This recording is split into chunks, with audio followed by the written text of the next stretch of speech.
सभी को नमस्ते। वेलकम अर्चना जी। आज हम 14वां अध्याय शुरू करेंगे। मैं कहूँगी थैंक यू, थैंक यू। ये सभी को आत्मवंदन। Thank you so much Anuradha ji, मुझे ये मौका देने के लिए। तो चलिए, 14वां अध्याय में प्रवेश करने से पहले सभी गुरुजनों को कोटि कोटि प्रणाम, सभी देवी देवताओं को कोटि कोटि वंदन। जैसा कि हम गीता शुरू करने से पहले 3 बार प्रणव ओम करते हैं, तो सब लोग सीधे बैठ जाइए, रीढ़ की हड्डी बिल्कुल सीधी। हम 3 बार ओम का उच्चारण करेंगे। लंबी गहरी सांस, 3 बार प्रणव ओम। आंखें बंद।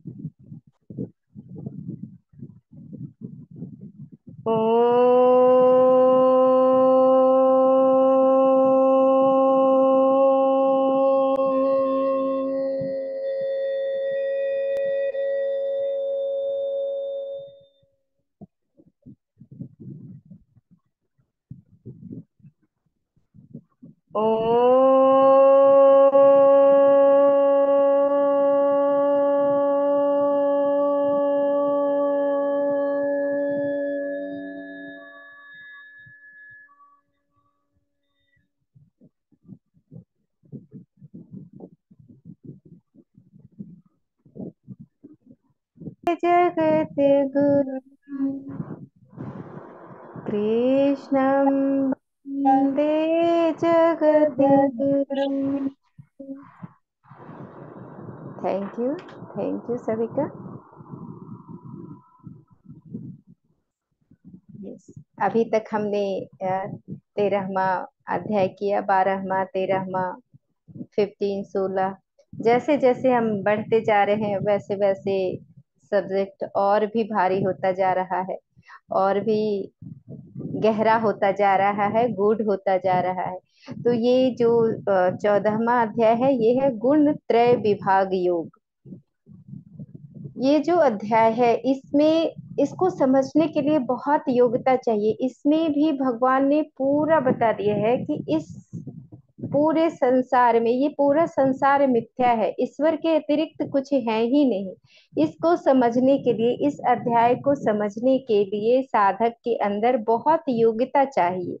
बहुत योग्यता, मतलब जो साधक का योग्यता बताया गया है, वो सारा योग्यता उसके अंदर होनी चाहिए। तभी ये इतनी गूढ़ विषय, इतनी सूक्ष्म विषय ये समझ में आएगी। क्योंकि इसमें सिर्फ आत्मज्ञान की बातें बताई गई है, तो उसको समझने के लिए जितना आपका अंतःकरण शुद्ध होगा, जितना शुद्ध होगा, जितने दैवीय संपदा ज्यादा होगी, उतना ज्यादा आप इस ज्ञान को अपने भीतर उतार पाओगे। सिर्फ ज्ञान को सुनने से ज्ञान नहीं होता है। ज्ञान को हजम करने के लिए उसके अंदर क्षमता होनी चाहिए, योग्यता होनी चाहिए कि उस ज्ञान को वो डाइजेस्ट कर सके, पचा सके। तभी वो ज्ञानी बन सकता है, तभी उसके भीतर वो ज्ञान उतर सकता है। तो इस ज्ञान को उतारने के लिए एक साधक का जो गुण होना चाहिए, जो तैयारी होनी चाहिए, उसके ऊपर भी हम सभी को ध्यान देना है। कि जो एक साधक का गुण है, जो तैयारी होनी चाहिए, जितना संभव हो सके उतना प्रयास करना चाहिए, और जितना संभव हो सके साधक के गुणों को अपने भीतर उतारने का प्रयास करना चाहिए। प्रभु से, ईश्वर से प्रार्थना करनी चाहिए कि ये गुण हमारे भीतर उतरे। और जब तक हम चेष्टा नहीं करेंगे, हम सब जब तक चेष्टा नहीं करेंगे, तब तक कुछ नहीं हो सकता। क्योंकि हम सभी अपना उद्धार स्वयं कर सकते हैं और अपना नाश भी स्वयं कर सकते हैं। और उद्धार करना मतलब कि हमें अपना रिटर्न टिकट नहीं कटवाना। रिटर्न रिटर्न टिकट मतलब बार पुनरपि जन्म पुनरपि मरणम, ये बार बार हमें जन्मने और मरने के चक्रव्यूह में नहीं फंसना है। हमें अपना उद्धार करना है कि ये जो जन्म और मरण की प्रक्रिया चल रही है, इससे हम मुक्त हो जाए। इस अगर फिर भी जन्म होता है, तो जन्म हो तो ज्ञान के साथ जन्म हो, हमारे भीतर ज्ञान हो, हम ज्ञान बांटने के लिए जन्म हो। ऐसा नहीं कि संसार में मोह में फंसने के लिए, वो जन्म नहीं, दुखों में फंसने के लिए, दुखों में अटकने के लिए, वैसा जन्म नहीं। तो मनुष्य अपना स्वयं उद्धार भी कर सकता है और अपना नाश भी कर सकता है, उसके अंदर इच्छा शक्ति है, वो कुछ भी कर सकता है, वह ईश्वर ने इच्छा शक्ति दे रखी है। देखिए, जो समझदार किसान रहता है वो भी यही करता है। पहले क्या करता है, वो जमीन से कंकड़ पत्थर को निकालता है, और कुछ जो जंगली बूटी उगी रहती है, जिसको कि हम खरपतवार कहते हैं, उन सभी चीज को निकाल देता है, खरपतवार को भी निकाल देता है, जो भी चीजें फसल उगने में दिक्कत करेगी उन सब को निकालता है। फिर उसमें गोबर की खाद डालता है, फिर जल डालता है, फिर उसमें उर्वरा शक्ति डालता है, फिर उसमें सूर्य की किरणें पड़ती है, तब उसमें जा करके वो बीज बोता है, और क्यारियां बांध करके बीज बोता है, और जब उचित समय आता है तो फिर वो बीज बड़े होते हैं, पौधे बनते हैं, और फिर वो बीज समय पा करके फिर फलित होते हैं। तो वो खेत से क्या किया, कंकड़ पत्थर ये सब साफ किया, जो जंगल थे, जो खरपतवार थे, सब साफ करके उसके बाद जल से सींचा, पहले नहीं सींचा।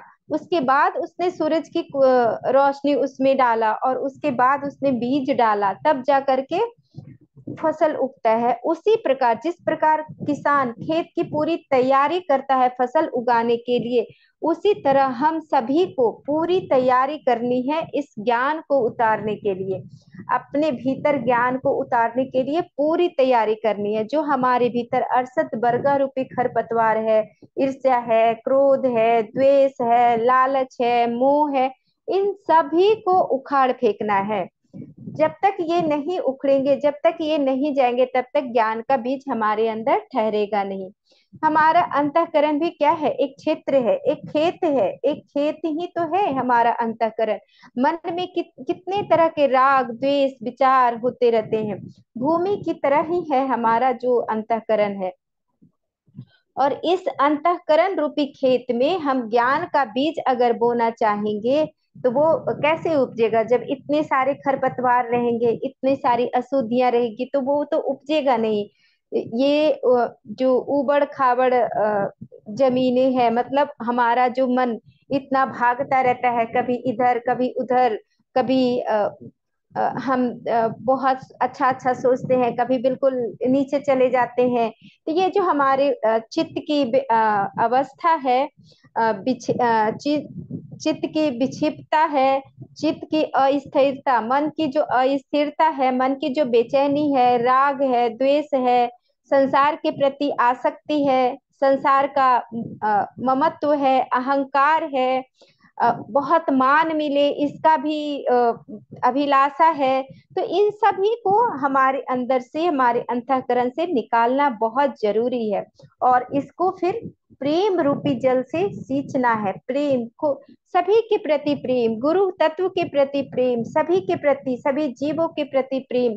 जितना प्रेम आपके हृदय में रहेगा, उतना ही, जैसे जल से, कैसे पौधों के लिए जल आवश्यक होती है, पौधे को जल मिलेगा तभी वो जीवित होगा, तो आपके हृदय में प्रेम की बहुत आवश्यकता है। जितना ज्यादा प्रेम होगा, उतनी ज्यादा आपकी साधना पनपेगी, बढ़ेगी, और आपके अंदर ज्ञान भी डाइजेस्ट होगा।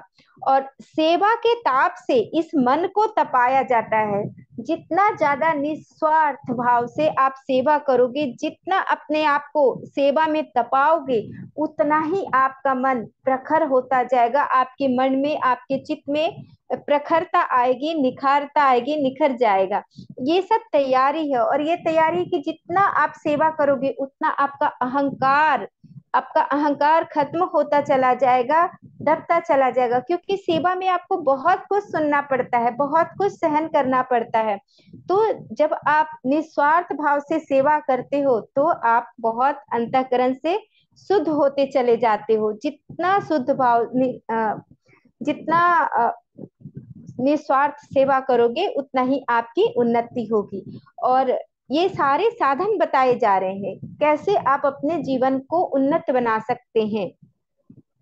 उसके बाद आप ज्ञान का बीज डालिएगा तो निश्चित ही फल आएगा। जब समय आएगा तो निश्चित ही फल आएगा। और इस ज्ञान के बीज, ये जब बीज पौधे बनेंगे तो आपके पास विपरीत परिस्थितियां भी आएगी तो आप डगमगाओगे नहीं, क्योंकि वो लहलहात, कैसे फसल समय आने पर बिल्कुल खेत लहलहाता हुआ दिखता है, उसी तरह आपके अंतःकरण में ये ज्ञान का बीज पौधे बनकर लहलहाते रहेंगे। और आपके पास कोई भी विपरीत परिस्थिति आए, आप बिल्कुल अपने पद से अडिग नहीं, मतलब हिलोगे नहीं, आपको कोई डगमगाएगा नहीं। आप अपने पद पे अडिग रहोगे, अपने साधना पे अडिग रहोगे, और ज्ञान के जो आपके अंदर ज्ञान का पौधा है वो आपको आपके जीवन को उन्नति के मार्ग पर लेकर जाएगा। तो इस तरह से हमें हमें सभी को ज्ञान के बीजों को अपने भीतर उतारना है, और उसके लिए ये तैयारी करनी है, निस्वार्थ भाव से जितना सेवा कर सके, जितना अपने हृदय में प्रेम ला सके, उतना ही अच्छा है। तो इस में एक उदाहरण देकर समझाया गया है जो मैं आप लोगों के साथ शेयर करती हूँ, कि जीसस जो थे, जीसस के शिष्य थे पीटर। तो जीसस के शिष्य पीटर ने कहा अपने गुरुदेव से, जीसस से, कि गुरुदेव एक खबर आई है। खबर आई, क्या खबर आई है? खबर ये आई है कि मेरे पिता का, पीटर के पिता का देहांत हो गया है। पीटर खुद कहता है अपने शिष्य गुरु से, जीसस से, कि मेरे पिता की देहांत हो गई है गुरुदेव, मैं अनुमति चाहता हूँ कि क्या मैं गांव जाकर उनको दफना आऊं।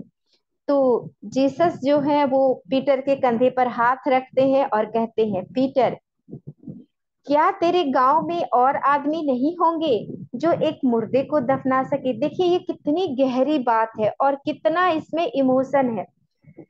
क्या कोई और व्यक्ति नहीं होगा जो एक मुर्दे को दफना सके उस गांव में? तेरे गांव में कितने ही आदमी होंगे, क्या वो ये काम नहीं कर सकते? ये नहीं कह रहे कि तुम मत जाओ, कह रहे हैं कि क्या कोई और व्यक्ति और आदमी नहीं है जो ये काम नहीं कर सकता? ये कह रहे हैं कि तुम्हारे गांव में और भी तो आदमी होंगे ना जो एक मुर्दे को दफना सके।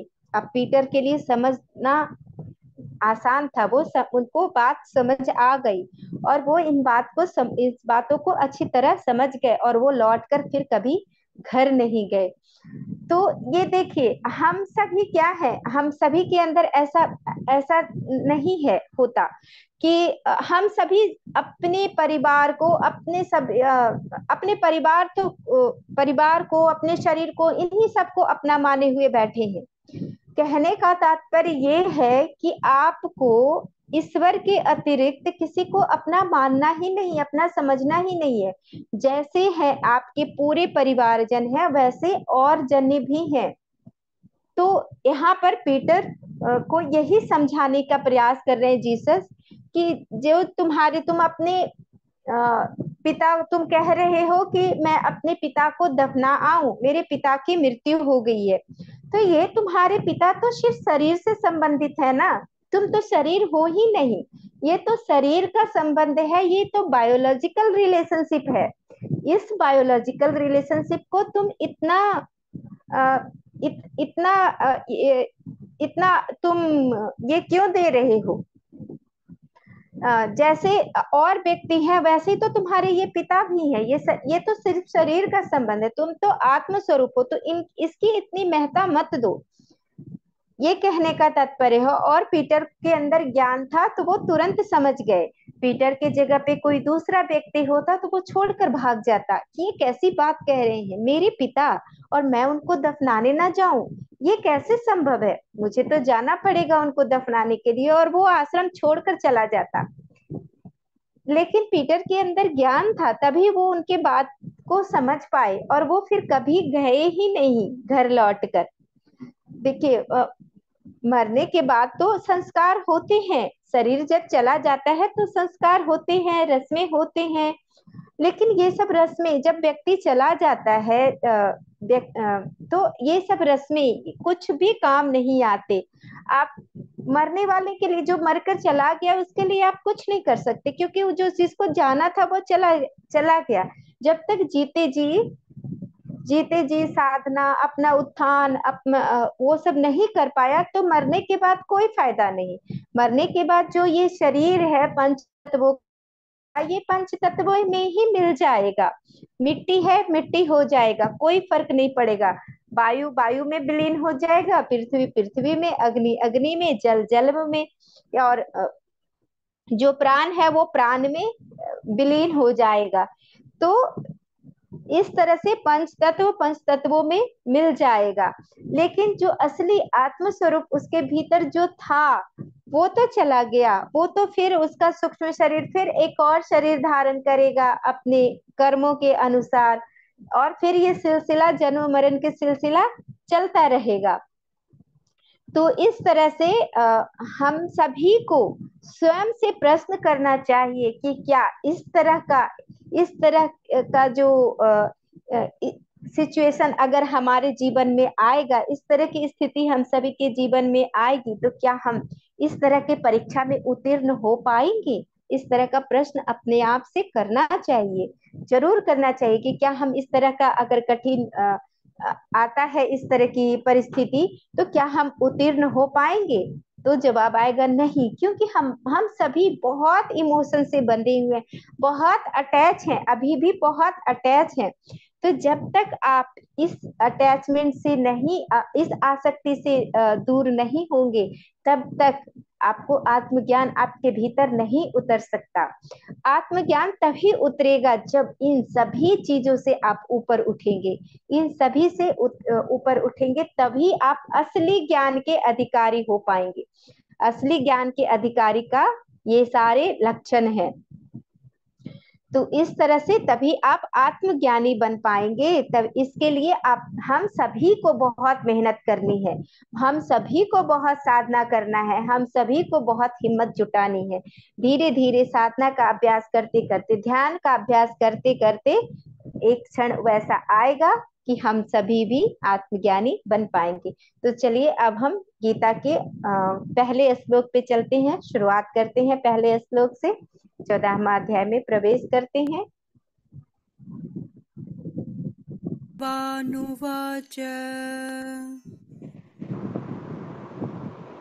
परं भूय प्रवक्ष्यामि ज्ञानानां ज्ञानमुत्तमम्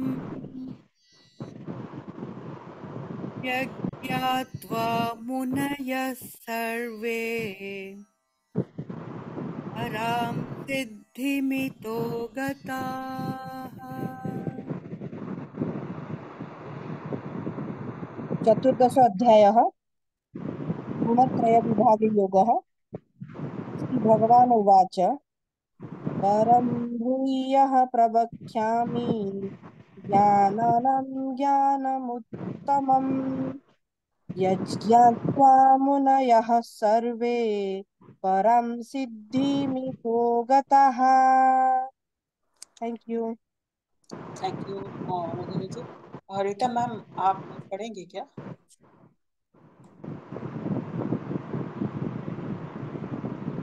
नहीं, आज नहीं, मैं थोड़ा बाहर जी हूँ, मैं सुन जी रही हूँ मैम, सिर्फ।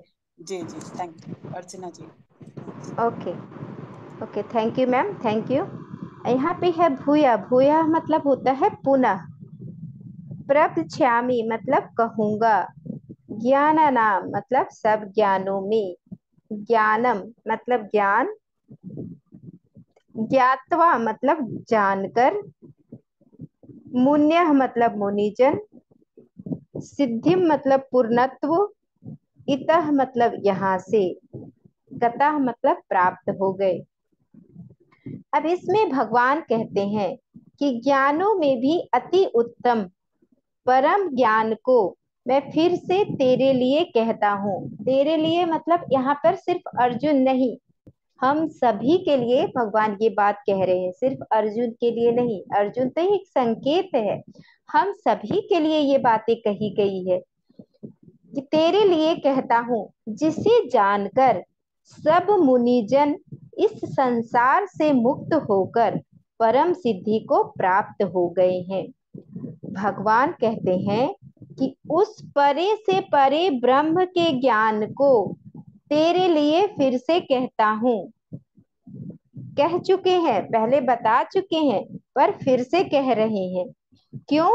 क्योंकि इस आत्मज्ञान से श्रेष्ठ और कुछ भी नहीं है। इस आत्मज्ञान से बढ़कर कुछ है ही नहीं। और इसी श्रेष्ठ ज्ञान को पाकर व्यक्ति अपने पशुता, दासता से मुक्त होकर आत्मनिष्ठ हो जाता है। जैसे इस महाकाश में कितने ही प्रचंड वेग से वायु चले, ये जो पूरा महाकाश है इसमें कितने ही तेज प्रचंड वेग से बहुत तेज वायु चले, आकाश उसको भी धारण कर लेता है और थोड़े ही समय में उस वायु के प्रचंड वेग को भी शांत हो जाना पड़ता है।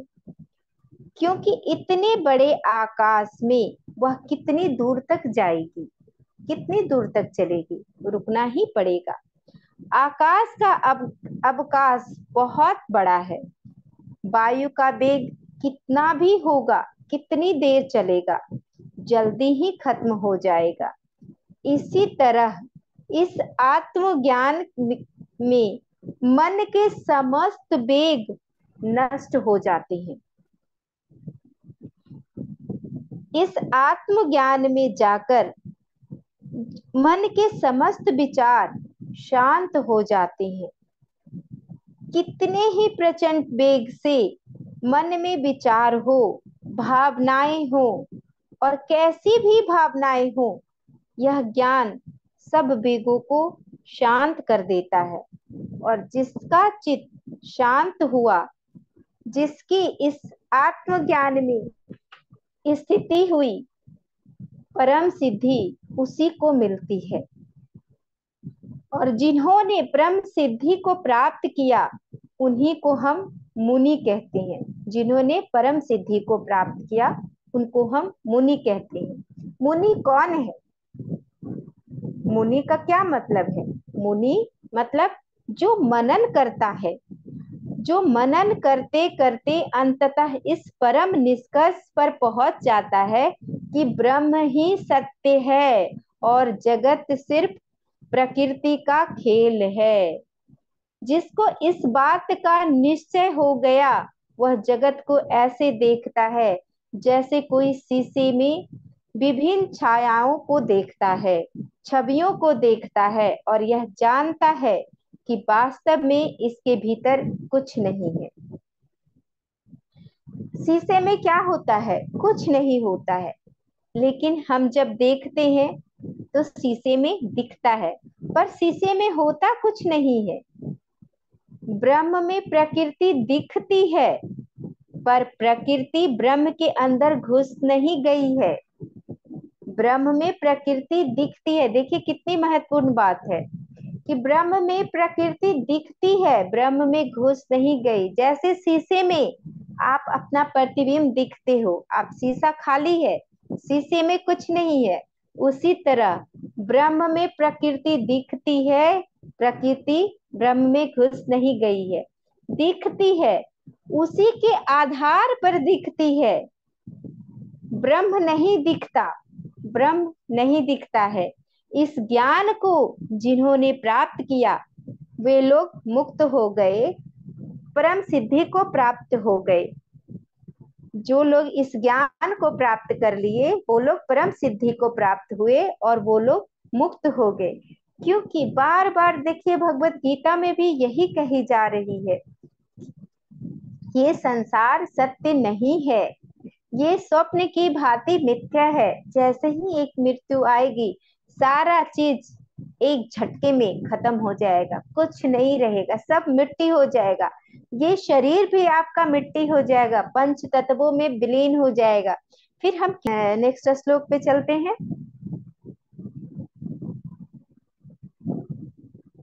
इदं ज्ञानमुपाश्रित्य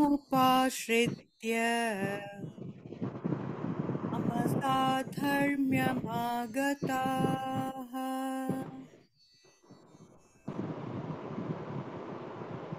सर्गेऽपि नोपजायन्ते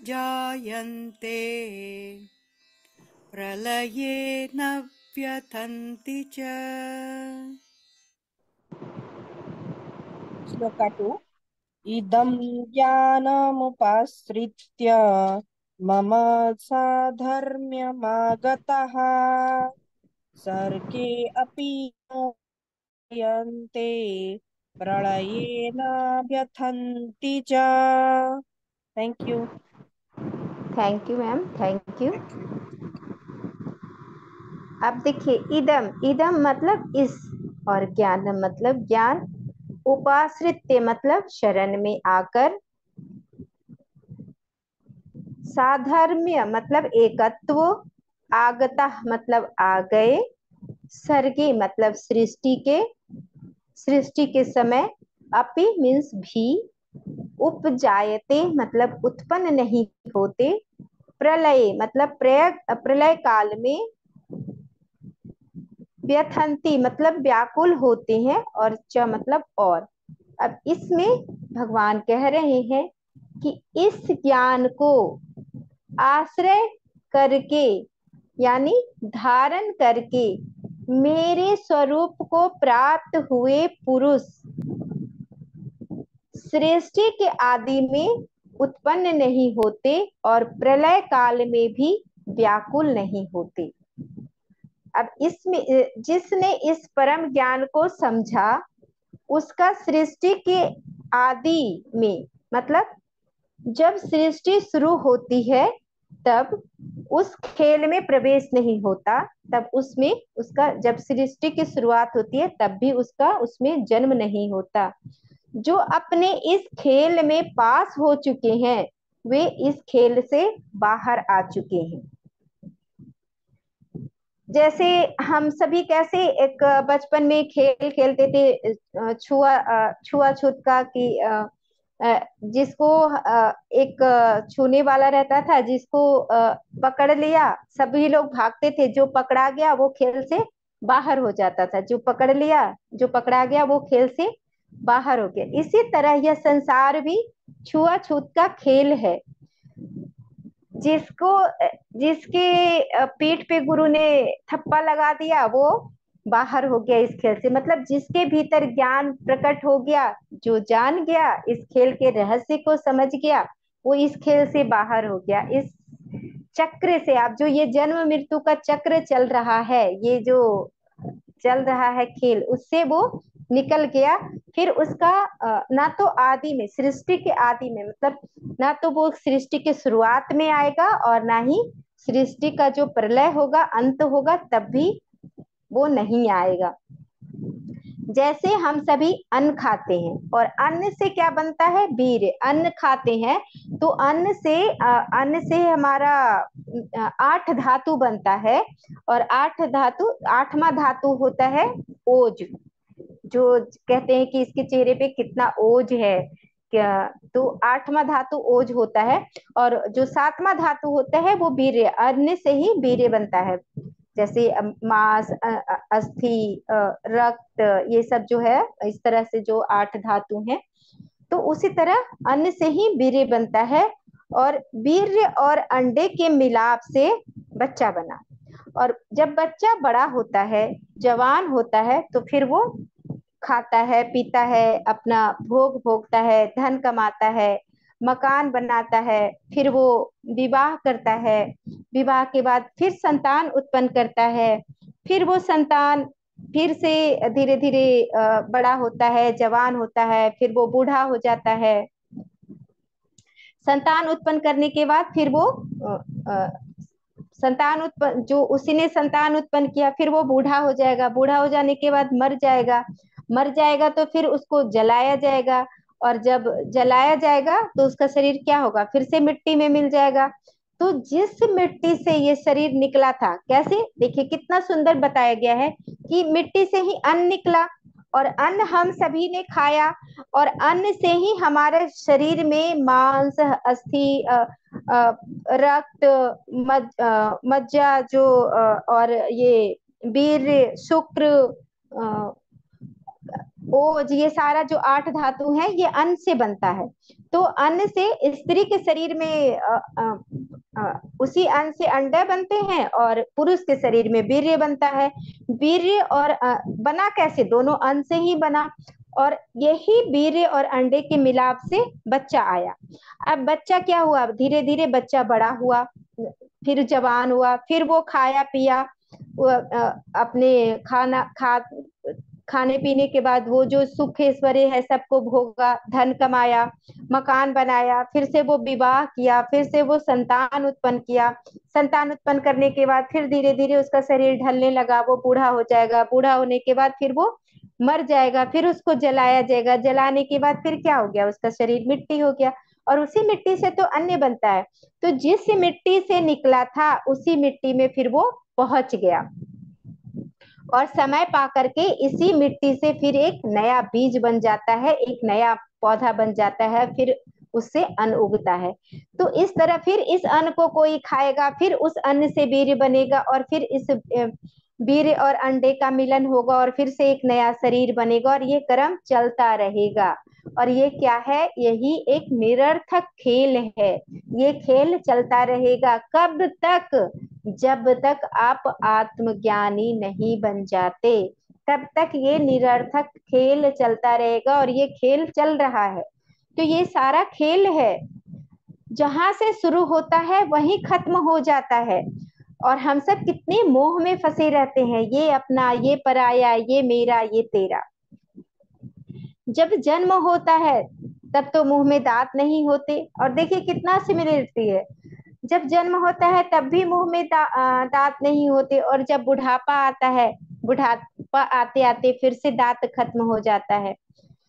जब जन्म होता है तो सर में बाल नहीं होता, और जब बुढ़ापा होता है तब भी यही हालत होती है, तब भी सर में बाल नहीं होता।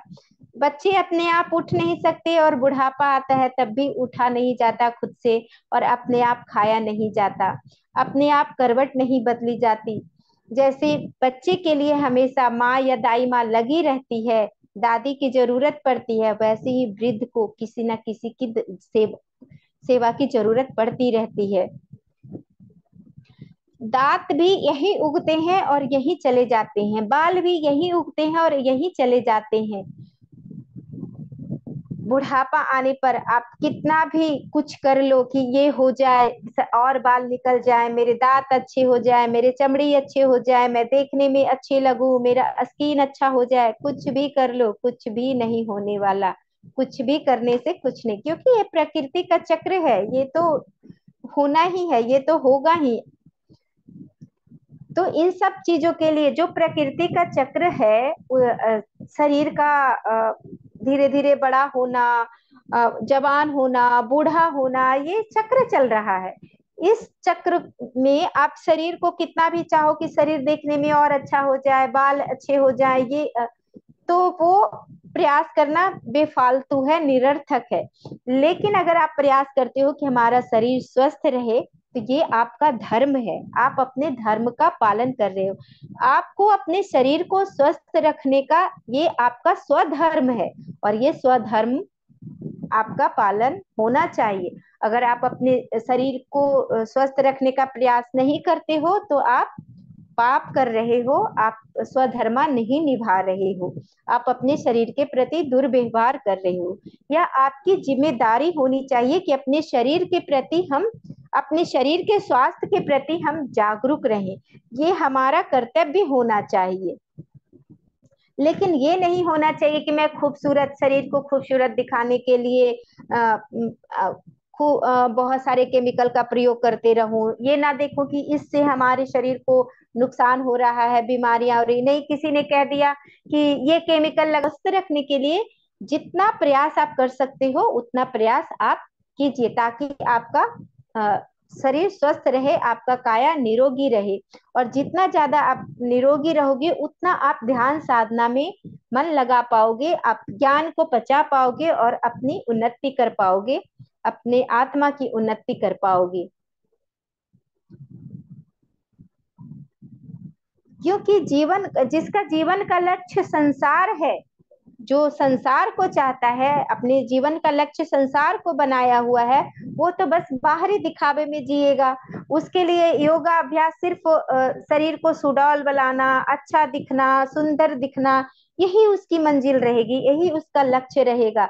लेकिन जिसको अपने आत्मा की उन्नति करना है, वो चाहेगा कि मेरा शरीर स्वस्थ रहे, ताकि मैं ज्यादा से ज्यादा साधना कर सकूं, ताकि ज्यादा से ज्यादा मैं ज्ञान ले सकूं। तो अपने शरीर को स्वस्थ रखने के का प्रयास करना है, ना कि देह की आसक्ति के लिए, बाहरी दिखावे के लिए इन संसाधनों को, इन योग को अपनाना है, जो आपके शरीर को सिर्फ बाहरी दिखावे के लिए के योग्य बना सके। तो जितना ज्यादा आप निस्वार्थ सेवा करोगे, उतना ज्यादा आपका अंतःकरण सुधरेगा, अंतःकरण में शुद्धता आएगी। और जितना ज्यादा आप योगासन करोगे, उतना ज्यादा आपका शरीर स्वस्थ रहेगा। खान पान पे ध्यान रखोगे, खाने के प्रति, भोजन के प्रति जागरूक रहोगे, तो उतना ज्यादा आपके स्वास्थ्य में सुधार आएगा। तो आसन और प्राणायाम आपके स्वास्थ्य के लिए बहुत आवश्यक है, ताकि आप अपने आत्मा की उन्नति कर सको, ध्यान साधना बढ़ा सको और अपने भीतर ज्ञान उतार सको, आत्मज्ञान की ओर अग्रसर हो सको। क्योंकि स्वस्थ मन रहेगा, तभी आपके भीतर ज्ञान उतरेगा, ज्ञान टिकेगा। तो भगवान कह रहे हैं कि जिन्होंने अपने अंदर इस आत्मज्ञान को पाया है, वे लोग मुक्त हुए। जब सृष्टि की पुनः उत्पत्ति होगी, उसमें उनका जन्म नहीं होगा। अब कई लोग का कहना है कि ज्ञान हो जाने के बाद भी 7 जन्म होते हैं, 7 जन्म ज्ञान होने के बाद भी होते हैं। लेकिन ज्ञान होते हैं तो उसमें भी अलग अलग मत है। क्योंकि अगर एक ज्ञानी है, तो ज्ञानी सिर्फ अपनी मस्ती के लिए वो देह धारण करता है, और कि जीवन चाहिए। और कई ज्ञानी जो होते हैं, वो ज्ञान बांटने के लिए, कि जो ज्ञान हमने लिया है, जो दिया हमने अपने भीतर जलाया है, वो दिया औरों को जलाने में सहायक हो, मैं सहायक बन सकूं, उनकी मदद कर सकूं, इसलिए भी वो धरती पर आते हैं। तो उनका जन्म भी होता है, तो वो इसलिए, जैसे पत्री सर भी कहते हैं कि आप मास्टर जब बन जाते हो, जब आप आत्मज्ञानी बन जाते हो, तो आप ज्ञान बांटने के लिए आप धरती पर आते हो, सबको ज्ञान दिलाने के लिए, कि आप भी आत्मज्ञानी बनो, उस प्रकाश को सबके पास बांटने के लिए आप धरती पर आते हो। आपका कोई बंधन नहीं रहेगा, आपकी बड़ी मौज होगी, आप मौज लेने के लिए धरती पर आओगे। और देखिए, जैसे ये इच्छा रखना कि जन्म ना हो, तो ये भी बंधन है। ये भी इच्छा नहीं रखनी है कि जन्म ना हो। अगर कोई इच्छा रखता है कि जन्म ना हो, तो ये भी बंधन है। ज्ञानी को यह भी इच्छा नहीं होती कि जन्म ना हो। अज्ञानी डरता है और प्रार्थना करता है कि हे भगवान, अब गर्भ में मत लटकाना। परंतु ज्ञानी कहता है कि तुम गर्भ में भी मुझे मजे से भेजना, मैं सोचूंगा कि मैं योनि मुद्रा में ध्यान कर रहा हूँ। माँ के गर्भ में रहते हुए कहीं जाना नहीं पड़ेगा, कहीं आना जाना नहीं होगा, कुछ क्रिया नहीं करना पड़ेगा, कुछ काम नहीं करना पड़ेगा, हमें न्यूट्रिशन मिलता रहेगा, और मजे से मैं माँ के रक्त में जो ऑक्सीजन है, जो न्यूट्रिशन है, वो सब लेता रहूंगा, और मजे से मैं आनंद से वहां पर रहूंगा। तो मुझे कोई श्रम नहीं करना पड़ेगा। और जब मैं गर्भ से बाहर आऊंगा, तो सुंदर प्रकृति देखूंगा, सूर्योदय देखूंगा, पूरे संसार का मजा लूंगा, आनंद में जीऊंगा। और इन सब में रहते हुए भी मैं मोह और ममता में फंसूंगा नहीं।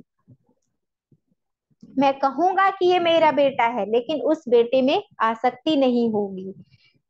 तो और अंदर से, भीतर से ये होगा कि कौन पुत्र और किसका पुत्र, कौन बाप और कौन बेटा। इस ज्ञान से मैं ज्ञानी आएंगे। अगर ज्ञानी पृथ्वी पे आएंगे भी, गर्भ में आएंगे भी, तो इस ज्ञान से आएंगे।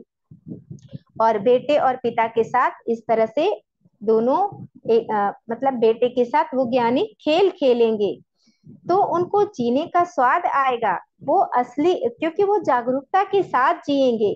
तो ज्ञानी के लिए जन्म कोई मायने नहीं रखता, एक जन्म हो, 3 जन्म हो, 4 जन्म हो, कोई मायने नहीं रखता, क्योंकि वो जीवन वो एक मिनट, तो उनके ऊपर कोई प्रभाव नहीं पड़ेगा। तो अब हम तीसरे श्लोक पे चलते हैं।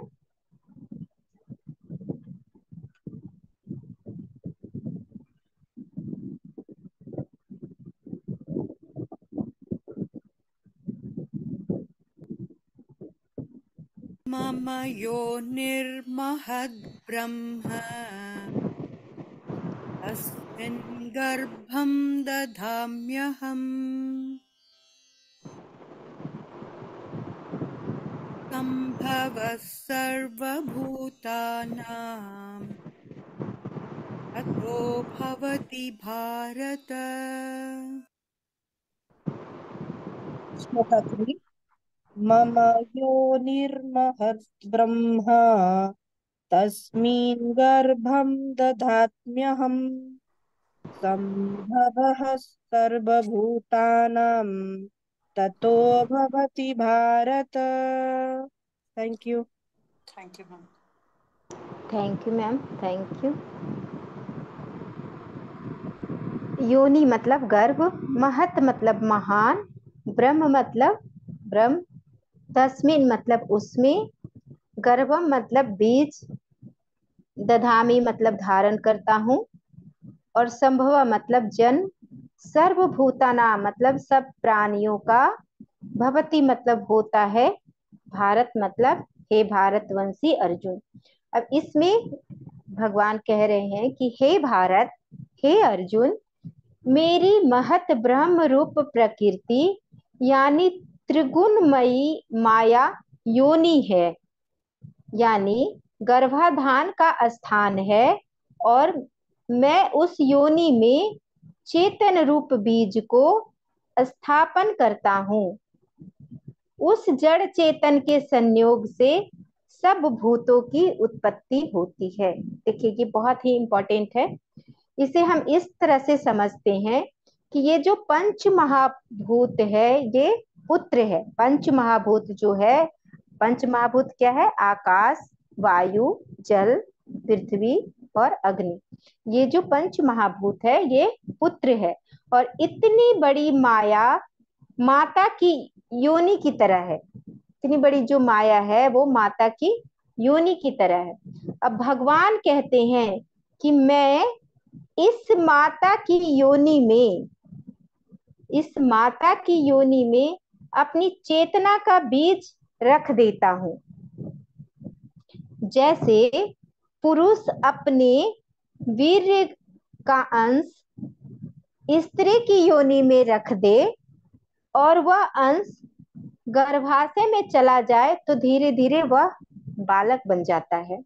ऐसे ही भगवान कह रहे हैं कि मैं इस प्रकृति रूप योनि में, ये जो प्रकृति रूप योनि है इसमें मेरे ही अंश का स्थापना कर देता हूँ।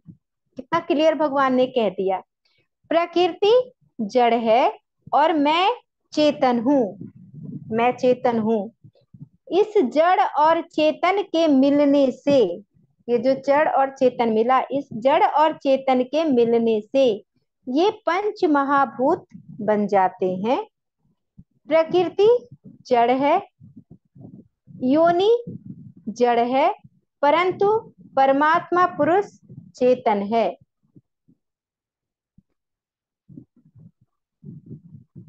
ब्रह्म की चैतन्यता, प्रकृति की जड़ता और इन दोनों के मिलाप से यह बालक तैयार होता है, जिसको हम पंच तत्व, पंच महाभूत कहते हैं।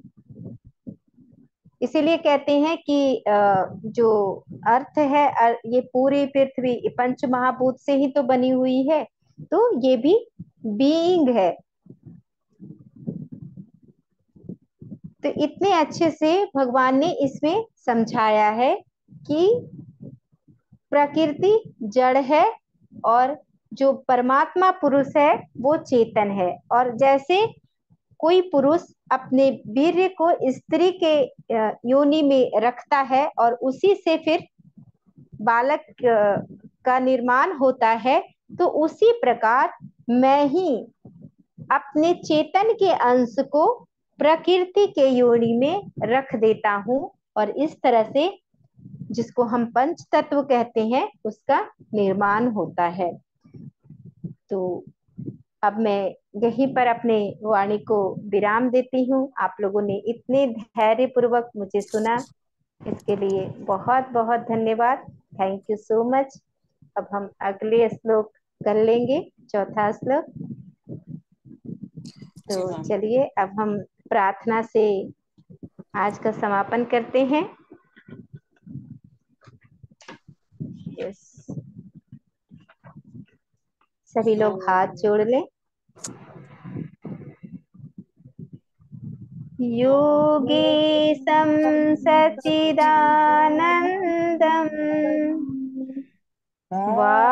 वासुदेवं व्रजप्रियं धर्मसंस्थापकं वीरं कृष्णं वन्दे जगद्गुरुम्। कृष्णं वन्दे जगद्गुरुम्। थैंक यू, सभी बहुत का बहुत बहुत बहुत धन्यवाद, धन्यवाद। बहुत बहुत धन्यवाद दर्शना जी। आज हम नया चैप्टर शुरू कर रहे हैं। एक महीना या 1.5 महीने पहले हमने इसका पहला चैप्टर किया था, तो उसमें भी कुछ ज्ञान हमें मिला और ये एक अद्भुत ज्ञान है कि खाना पीना या इसकी एनर्जी लेवल के बारे में। कल पिछला वाला जो क्षेत्र के बारे में था, खेती के बारे में, और ये उसके उपज मतलब जो उसका अ, है उसके बारे में। ऐसा मेरा मतलब मोटा मोटा समझ में आया, पर धीरे धीरे हर श्लोक में जाएंगे तो तब समझ में आएगा। उदाहरण के लिए भी यही कि किस चीज को महत्व देना चाहिए, शीशे को, प्रतिबिंब को, या किसी और चीज को, है ना, कि सोल को ध्यान देना चाहिए। ये अब इस वाले पार्ट में अध्याय में समझ में आ रहा है। तो बहुत बहुत धन्यवाद, अच्छी, बहुत बहुत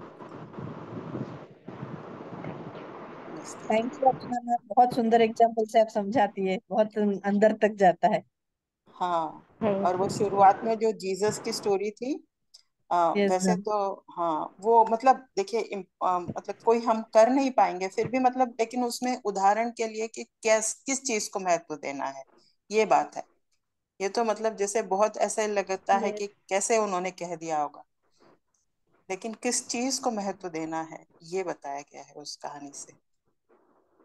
यस, क्योंकि अगर ये ज्ञान उतरेगा भीतर कि हम शरीर नहीं है, ये जो रिश्ते बायोलॉजिकल रिश्ते हैं ये सिर्फ शरीर के रिश्ते हैं, ये शरीर के संबंध है। इस ज्ञान को भीतर उतारना और इसको पचाना, सुन तो हम सभी रहे हैं लेकिन इसको पचाना, अपने उतर बिल्कुल उतार लेना, एक एक कण कण में, एक एक सेल में उतर जाना और गहन बोध हो जाना कि ये रिश्ते शरीर के रिश्ते। उनको बोध हो गया तभी तो वो गुरु की बात मान ली और कहे कि नहीं अब जो मैं घर नहीं जाऊंगा, क्योंकि ये शरीर के रिश्ते हैं। मेरा रिश्ता तो किसी और के साथ है, मेरा रिश्ता तो परमात्मा के साथ है, परमात्मा के अलावा कोई मेरा नहीं। तो ये कहने और करने में फर्क होता है। कहना आसान है लेकिन जब परिस्थिति आए तो इसको अपने भीतर उतार कर करना, इसमें फर्क है। यही है परीक्षा की, इस परीक्षा में हम कैसे पास होते हैं। तो जी मैम। ये ज्ञान को अपने ऊपर उतारना है जी मैम, और वो जो तभी। आखिरी में जो सेंटेंस आपने कहा ना कि वो भ्रूण बस लाश है, ये वो जो उस अंडाकार में जो वीर्य या जो जहां पर तब उसका वहां से एक किस्म से एक बूंद से पूरा एक मनुष्य बन जाता है। तो उसी तरह हम हमारे जो भी क्या कहेंगे, जैसे त्रुटियां हैं या फॉल्स हैं या नेगेटिव हैं या जो हम सीख गए हैं, हम उस चीज से सुप्रीम के साथ कनेक्ट हो जाते हैं जैसे भी हम हैं। मतलब ये आपने कहा नहीं, लेकिन मुझे ऐसे समझ आया कि अगर हम सुप्रीम से कनेक्ट हो गए जो कि सोर्स है, तो तब हमारा एक नया बर्थ हो सकता है।